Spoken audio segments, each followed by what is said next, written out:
కౌముదీ గ్రంథాన్ని, సిద్ధాంత కౌముదీ గ్రంథాన్ని రచించిన భట్టోజీ దీక్షితుల వారు అప్పయ్య దీక్షితేంద్రుల వారి దగ్గర వేదాంత శాస్త్రాన్ని అధ్యయనం చేశారు. ఆయన వేదాంత శాస్త్రాన్ని అధ్యయనం చేసి అప్పయ్య దీక్షితేంద్రుల వారిని స్తోత్రం చేస్తున్నారు. యత్కృతి బోధాబోధో విద్వదవిద్వద్ విభాజనోపాధి. ఒక వ్యక్తిని పండితుడు అని మనం లెక్కించాలి అంటే అప్పయ్య దీక్షితేంద్రుల వారు రచించిన గ్రంథములు అర్థమవుతే వాడు పండితుడు. అప్పయ్య దీక్షితేంద్రుల వారు రచించిన గ్రంథములు అర్థం కాకపోతే వాడికి ఇంకా చదువు వంట పట్టలేదని అర్థం. అప్పయ్య దీక్షితేంద్రుల వారి కాలం ఎట్లా ఉండేది అంటే యం విద్మైతి యద్గ్రంథానభ్యాస్యామోఖిలానితి యస్య శిష్యాస్మైతి చ శ్లాఘంతే స్వం విపశ్చితః.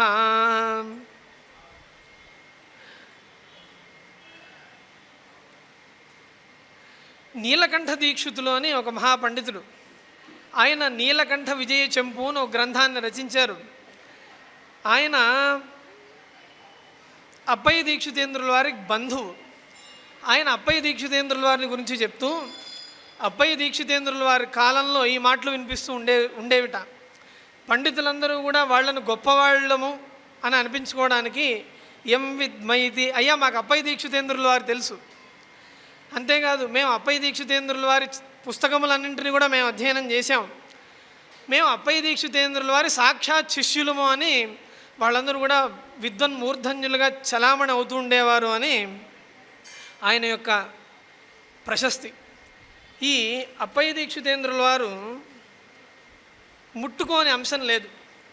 మనకున్న వాంగ్మయంలో, వైదిక వాంగ్మయంలో కానీ, పురాణ వాంగ్మయంలో కానీ, సాహిత్య వాంగ్మయంలో కానీ ఎక్కడ చూసినా సరే ఆయన స్పృశించని అంశం లేదు. అట్లాంటి పండితులు మనకు చాలా అరుదుగా కనిపిస్తూ ఉంటారు. ఆయన పరిమళము, న్యాయ రక్షామణి, సిద్ధాంతలేశ సంగ్రహం, ఈరోజు కూడా వేదాంత శాస్త్రాన్ని అధ్యయనం చేసే వాళ్ళందరూ కూడా సిద్ధాంతలేశ సంగ్రహాన్ని చదువుకుని కానీ అద్వైత సిద్ధి మొదలైన గ్రంథాల్లోకి ప్రవర్తించరు. నయమణిమాల, న్యాయముక్తావళి ఇవన్నీ కూడా వేదాంత శాస్త్రానికి సంబంధించిన గ్రంథాలు. అట్లాగే సాహిత్యంలో కువలయానందము, చిత్రమీమాంస, వృత్తివార్తికము అని ఆలంకారిక గ్రంథాలు కూడా రాశాడు. ద్వైత విశిష్టాద్వైత అద్వైత సిద్ధాంత ప్రతిపాద్యార్థ నిరూపణ పరములైన గ్రంథములన్నింటినీ కూడా ఆయన రచించారు. ఆ తర్వాత ఆనందలహరి, చతుర్మత సార సంగ్రహ అని సర్వమత సిద్ధాంతాల్ని సమకూర్చి రాసిన గ్రంథం. అట్లానే దుర్గా చంద్రకళాస్తుతి అని అమ్మవారిని గురించి ఒక అద్భుతమైన స్తోత్రం. దాన్ని భౌమాశ్విని యోగం ఉన్నప్పుడు ఆ స్తోత్రాన్ని చేసుకుంటే ఉత్తమ ఫలాల్ని కలుగుతాయి అని పెద్దలందరూ కూడా మనకు చెప్తూ ఉంటారు. రత్నత్రయము అని అదొక పుస్తకం. ఆ తర్వాత బ్రహ్మతర్కస్తవము, పంచరత్నస్తుతి, వరదరాజస్తుతి, ఆత్మార్పణస్తుతి, అట్లాగే ఆదిత్య స్తోత్రరత్నము. ఆదిత్య స్తోత్రరత్నం అనే గ్రంథాన్ని కూడా ఆయన రచించారు. మధ్వ తంత్ర ముఖమర్దనం, పాణిని తంత్రవాద నక్షత్రమాణ, మానసోల్లాస, శివపూజా పద్ధతి, ఆర్యాశతకం మొదలైన గ్రంథాలన్నింటినీ కూడా ఆయన రచించారు. మనమందరం కూడా ఋషి రుణం తీర్చుకోవడానికి ఎవరైతే ఉత్తములైన పండితులు ఉన్నారో వాళ్ళు రచించిన గ్రంథాలని కనుక మనం చూసినట్లయితే వాళ్ళ రుణం తీర్చుకున్నట్లుగా అవుతుందని మనకు పెద్దలందరూ కూడా చెప్పున్నారు. మనం వాళ్ళకేమీ చేయక్కర్లా, వాళ్ళని తలుచుకోకపోయినా పర్వాలేదు, కానీ వాళ్ళు రాసిన గ్రంథాలని కనుక మనం అవలోడనం కనుక చేస్తూ ఉన్నట్లయితే మనకి వాళ్ళ రుణం తీరుతుంది అని మనకు పెద్దలందరూ కూడా చెప్పారు. అసలు ఎందుకు భగవంతుణ్ణి తలవాలి, భగవంతుణ్ణి మనం ఎందుకు తలవాలి అంటే, శరీరం చేష్టలు ఉడిగిపోయినప్పుడు, గొంతులో కఫం అడ్డుపడేటప్పుడు, చేతులు కదలనప్పుడు, కాళ్ళు నడిచే శక్తిని కోల్పోయినప్పుడు, నాలిక పెగలలేనప్పుడు, గొంతు పెగలనప్పుడు, నాలిక కదలనప్పుడు, కళ్ళు భగవంతుణ్ణి చూడనప్పుడు మనం భగవంతుణ్ణి స్మరించలేం.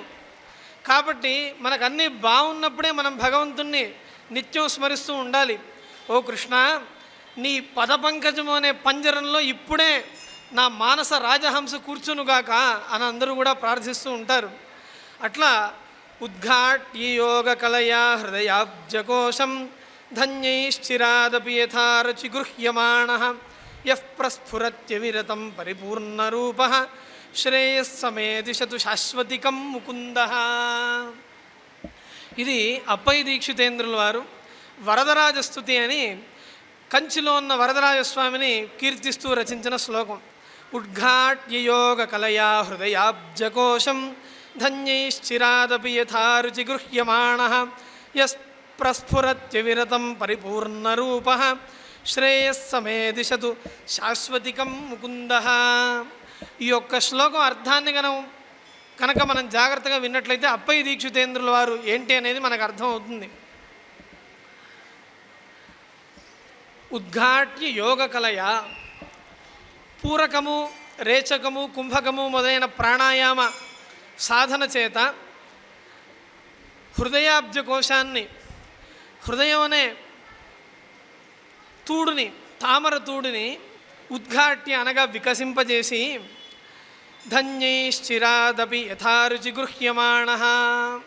భాగవతోత్తములు, తపస్సులు మొదలైన వాళ్ళందరూ కూడా వాళ్ళ పద్ధతుల్లో కొంతమంది ఏమో అంగుష్ఠమాత్ర పరిమాణంలో భగవంతుడు ఉన్నాడని, కొంతమంది ప్రాదేశ మాత్రం పురుషం ప్రపన్నాహ అని భాగవతంలో చెప్పినట్టుగా ఈ లొడితెడు అనగా ప్రాదేశ పరిమాణంలో భగవంతుడు ఉన్నాడని అందరూ కూడా ధ్యానం చేస్తూ ఉంటారు.